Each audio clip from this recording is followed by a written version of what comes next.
ಒಂದೂರಲ್ಲಿ ಒಂದು ದೊಡ್ಡ ಮನೆ ಇತ್ತಂತೆ. ಅದರಲ್ಲಿ ರಾಮ ಸೀತೆ ಲಕ್ಷ್ಮಣ ಇದ್ರಂತೆ. ಒಂದು ದಿವಸ ಏನಾಯಿತು, ಅವರು ಕೆಲಸ ಮಾಡ್ತಾ ಇದ್ರು. ರಾಮ ಲಕ್ಷ್ಮಣ ಕೆಲಸ ಮಾಡ್ತಾ ಇದ್ರು. ಆವಾಗ ಶೂರ್ಪಣಕ್ಕಿ ಬಂದು ರಾಮನ ಹತ್ರ ಕೇಳಿದ್ಲು, ರಾಮ ನೀನು ನನ್ನ ಮದುವೆ ಆಗ್ತೆ ಅಂತ. ಇಲ್ಲ ಶೂರ್ಪಣಕ್ಕಿ, ನನ್ನ ತಮ್ಮನ ಹತ್ರ ಕೇಳು, ಲಕ್ಷ್ಮಣ ಹತ್ರ ಅಂತ ಹೇಳಿದ್ಲು. ಹೇಳ್ದ ರಾಮ. ಆವಾಗ ಆಯಿತು ಅಂತ ಲಕ್ಷ್ಮಣ ಹತ್ರ ಕೇಳಿದ್ಲು, ಲಕ್ಷ್ಮಣ ನೀನು ನನ್ನ ಮದುವೆ ಆಗ್ತಿ ಅಂತ. ಲಕ್ಷ್ಮಣನೂ ಇಲ್ಲ ಅಂದ.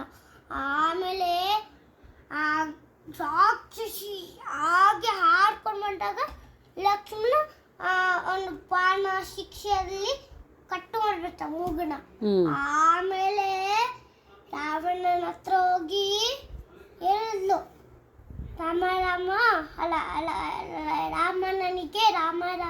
ನನಗೆ ಮೂಗು ಕಟ್ ಮಾಡಿಬಿಟ್ಟು ಅಂತ ಹೇಳಿದ್ಲು. ಆವಾಗ ಮಾಡಲಿ ಇರು, ಒಂದು ಜಿಂಕೆ ತಲಕ್ಕೆ ಹೋಗ್ಲಿ, ನಿಮ್ಮನೆ ಕರ್ಕೊಂಬರ್ತೀನಿ, ರಾಮನ ಹೆಣ್ತೀನಿ ಅಂತ ಹೇಳಿದ್ಲು. ಆಮೇಲೆ ರಾಮ ಜಿಂಕೆ ತರಕ್ಕೆ ಹೋಗ್ತಾನಲ್ಲ, ಆವಾಗ ತಾಯಿ ಭಿಕ್ಷಾ ಅಂದರಿ ಅಂತ ಹೇಳುವಾಗ ಒಂದು ಐನ ಹಾಕಿರ್ತಾನಳವಾಗ ಅವಳು ಒಳಗೆ ನಿಂತ್ಕೊಂತಾಳೆ. ಆದರೆ ಆ ರಾವಣ ಹೇಳ್ತಾನೆ, ಊಟ ಕೊಡೋಕ್ಕಾಗಲ್ಲ, ಒಳಗೆ ನಿಂತ್ಕೊಂಡ್ರೆ ಹೊರಗೆ ಬನ್ನಿ ಅಂತ. ಹೊರಗೂ ಬಂದು ಕೊಡುವಾಗ ಊಟನ ಚೆಲ್ಲಿ ಎತ್ಕೊಂಡು ಹೋಗ್ಬಿಡ್ತಾನೆ.